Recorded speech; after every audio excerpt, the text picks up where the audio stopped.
अस्सलाम वालेकुम। आप लोगों ने कई तरह के रायते बनाए और खाए होंगे, लेकिन आज का रायता बहुत ही स्पेशल टेस्ट के साथ है। इसमें आपको शानदार सा लहसुन का टच मिलेगा और फिर कीड़े की खुशबू भी मिलेगी और ओवरऑल इसका टेक्सचर बहुत ही ज़्यादा क्रीमी और यमी होगा।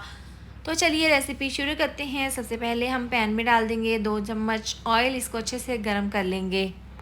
और जब ऑयल अच्छे से गर्म हो जाएगा तो हम इसके अंदर डाल देंगे 3 बड़े वाले लहसुन के जवे और 4 से 5 छोटे छोटे से टुकड़े हैं अदरक के।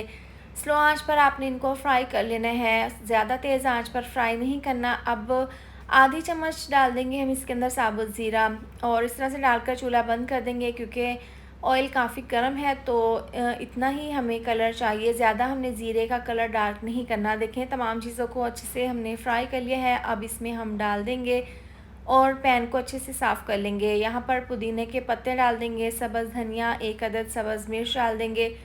इन तीनों को मैंने बहुत अच्छे से वॉश कर लिया था। आप जब भी कुकिंग का काम करें तो साफ़ सुथरे तरीके से करें और तमाम चीज़ों को अच्छे से वॉश कर लें। अब इनको हमने अच्छे से इस तरीके से कूट लेना है और ज़बरदस्ती रायते के लिए हरे वाली चटनी हम तैयार कर लेंगे। इसको हम साइड पर रख देंगे। अब यहाँ पर खीरे हैं और इस तरह से मोटे वाला ग्रेटर से हमने इसको ग्रेट कर लेना है। आपने बारीक वाले ग्रेटर से नहीं करना, इस तरीके से मोटे वाले ग्रेटर से आपने इसको अच्छे से ग्रेट कर लेना है।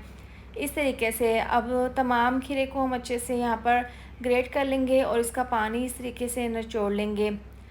क्योंकि हमने रायते को क्रीमी सा गाढ़ा सा बनाना है तो हम पानी इसका निचोड़ लेंगे। अब यहाँ पर मेरे पास है 1 बड़ा कप दही का, इसको हैंड विस्क से अच्छे से स्मूथ कर लेंगे। इस तरीके से देखें बहुत अच्छे से मैंने इसको फेंट लिया है। अब 1 चम्मच जायके के हिसाब से हम इसके अंदर डाल देंगे नमक और थोड़ी सी पिसी हुई काली मिर्च डाल देंगे, ये फ्लेवर के लिए है।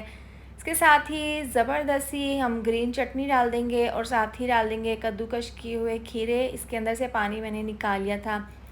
आप देखें तमाम चीज़ों को हम अच्छे से मिक्स कर लेंगे तो आप देख सकते हैं बहुत ही यमी सा, बहुत ही क्रीमी सा ये रायता आपको लग रहा होगा।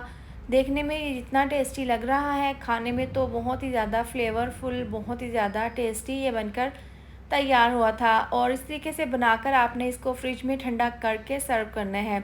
इसके साथ ही वीडियो को लाइक और शेयर कर दें। मिलते हैं नेक्स्ट वीडियो में। अपना ढेर सारा ख्याल रखें। अल्लाह हाफिज़।